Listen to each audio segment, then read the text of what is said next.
Hi viewers, welcome back to my channel Stuti world. और आज मेरे दिन की शुरुआत हुई थी लगभग 4 बजे। और 4:20 पर मैं लगभग पढ़ने के लिए आ गई थी। तो मेरा कोई फिक्स रूटीन नहीं रहता है कि नहीं 4 बजे उठना है या 5 बजे उठना है। ये लेट नाइट स्टडी पे डिपेंड करता है। कभी कभी होता है कि नहीं, दिन में मैं पढ़ाई नहीं जल्दी कर पाती हूँ तो मैं रात में लेट तक पढ़ाई कर लेती हूँ। तो इसलिए मैं आज सुबह जल्दी उठी थी 4:20 पे, क्योंकि मैं रात में बहुत अच्छे से पढ़ाई नहीं कर पाई थी। तो यहाँ मैं वही कर रही हूँ। रात में मैंने जो नोट्स बनाए थे उसको एक बार रिवाइज कर रही हूँ। और पूरे दिन के लिए भी लगभग टॉपिक नोट कर रही हूँ कि नई दिन में अगर मुझे टाइम मिला तो मैं कोशिश करूँगी कि उसको देख सकूँ। क्योंकि मेरे पास छोटा बेबी है तो दिन में तो बहुत टाइम नहीं मिल पाता है। और उसके बाद फिर मैं आ गई थी सुबह बाहर। और सुबह मैं बाहर आई ना तो इतना प्यारा व्यू था। इतने सारे पूरे पूरे पीकॉक की पूरी फैमिली आ गई थी। और सब इतने खूबसूरत लग रहे थे ना। और बिल्कुल पास से तो मैं नहीं ले पाई थी फ़ोटो, लेकिन ज़्यादा पास जाने पे ये उड़ जाते। क्योंकि सुबह के टाइम ना माहौल शांत रहता है बिल्कुल। तो मोर ऐसे ही घर में या फिर मतलब बाउंड्री में ऐसे टहलते रहते हैं। और उसके बाद फिर मैं आ गई थी नहा के खाना बनाने के लिए। तो फटाफट मुझे खाना बनाना है। और यहाँ मैं बना रही हूँ अपने सबके लिए खाना के साथ साथ अपने सब लोगों के लिए चाय, जो कि सबसे मोस्ट इम्पॉर्टेंट थिंग में हम लोग के है कि बिना चाय के दिन कंप्लीट ही नहीं होता है। तो यहाँ मैं फटाफट खाना बना रही हूँ।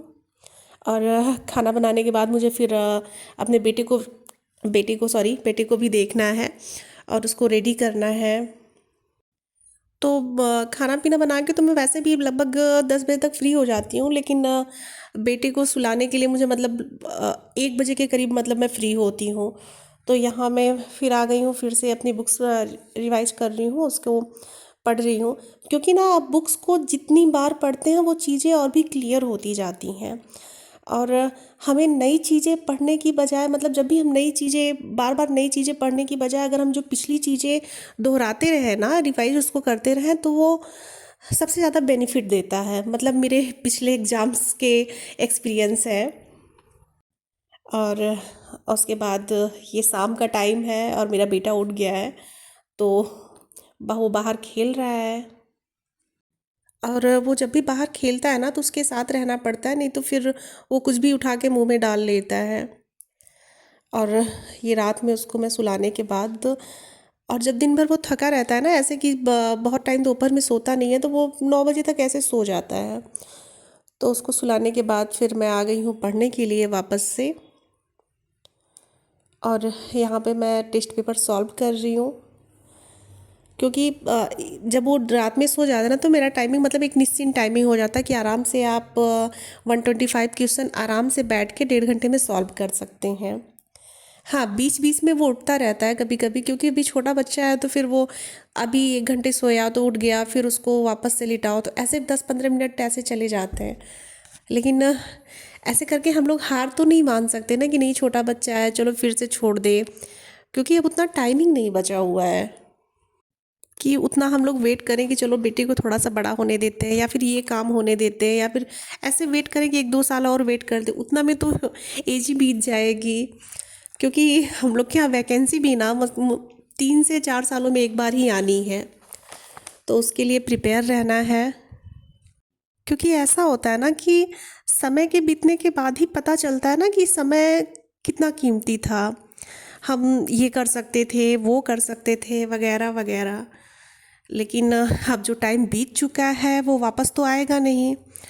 तो हमारे पास जो भी टाइम बचा हुआ है, जो भी हमारे पास समय है, उसको अच्छे से यूज कर सके, ताकि फिर बाद में ना कर सके कि नहीं हमने यहाँ पे टाइम बर्बाद कर दिया, ये कर सकते थे। तो अभी जो टाइम है उसको हम लोग यूज कर सकें। पता है हमारे लिए सबसे बड़ा मोटिवेशन क्या है कि पता है, जब हम कोई काम करने बैठते हैं या स्टडी करने के लिए या फिर जो भी हमारा काम है उसको करने के लिए बैठते हैं, और जब हमारा मन नहीं लगता उसमें या हम बोर होने लगते हैं, तो हमको सबसे पहले अपने आप से सिर्फ 3 बातें पूछनी चाहिए। सबसे पहला कि हम ये काम क्यों कर रहे हैं, क्या मतलब अगर हमारा उसमें इंटरेस्ट नहीं है तो हम ये काम क्यों कर रहे हैं, और ये नहीं करेंगे तो क्या होगा। और ये मेरे लिए कितना कितना इम्पोर्टेंट है या कितना ज़रूरी है।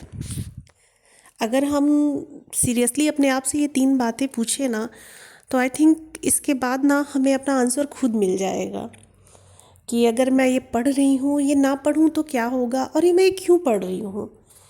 तो ये मैं खुद के लिए पढ़ रही हूँ, और ये मैं नहीं पढ़ूँगी तो इसमें कुछ नहीं होगा मेरा, कि ऐसा नहीं है कि मेरा कुछ बहुत सा बिगड़ जाएगा। ये मैं खुद के लिए पढ़ रही हूँ क्योंकि मुझे एक जॉब लेनी है, खुद की एक पहचान के लिए, कि नहीं, जॉब ही कंपलसरी नहीं है, आपके एक्सपीरियंस भी बहुत मैटर करते हैं। ऐसा नहीं है कि आपकी एजुकेशन है, आपने पढ़ा है, तो अगर आपको जॉब नहीं मिली तो ये बर्बाद हो जाएगी। नहीं, आपकी एजुकेशन हमेशा आपके काम आने वाली है। इसलिए हमेशा अपने आप को इम्प्रूव करते रहें, कुछ ना कुछ ज़रूर पढ़ते रहें, चाहे वो मोरल ही बुक क्यों ना हो, जब भी आपको समय मिले। और अगर हम अपनी हैबिट बना लेना कि हमको, अगर बहुत ज़्यादा नहीं तो महीने में अगर हम 1 या 2 बुक, अच्छी बुक्स, मोरल्स बुक पढ़ते हैं, तो वो हमारे अंदर बहुत सी चेंजिंग लाती है। तो अभी भी मेरे पास जैसे ही समय मिलता है मैं पढ़ने लगती हूँ। और फ़िलहाल तो अभी एग्ज़ाम्स नज़दीक हैं, तो इसलिए टाइम बहुत कम ही मिल पाता है, और पढ़ने के लिए भी टाइमिंग लगभग निकालनी पड़ती है, क्योंकि दिन में ना बहुत अच्छे से टाइम मिल नहीं पाता, कोई ना कोई डिस्टरबेंस रहता है या फिर बच्चे का। तो रात में बिल्कुल फ्री टाइम रहता है, मैं चाहे जब तक पढ़ सकती हूँ। और मैं कोशिश करती हूँ कि अगर मैं रात में अच्छे से सो ना सकूँ तो फिर जब मेरा बेबी सोता है तो मैं उसके साथ 1 या 2 घंटे सो सकूँ, क्योंकि नींद भी कंपलसरी है। और बहुत ज़्यादा तो नहीं, लेकिन अगर आप स्टडी कर रहे हैं तो 5 से 6 घंटे तो आपको कंपलसरी नींद चाहिए। तो अभी बज रहे हैं रात के 1, और सुबह मैं फिर से कोशिश करूँगी कि मैं उठ सकूँ।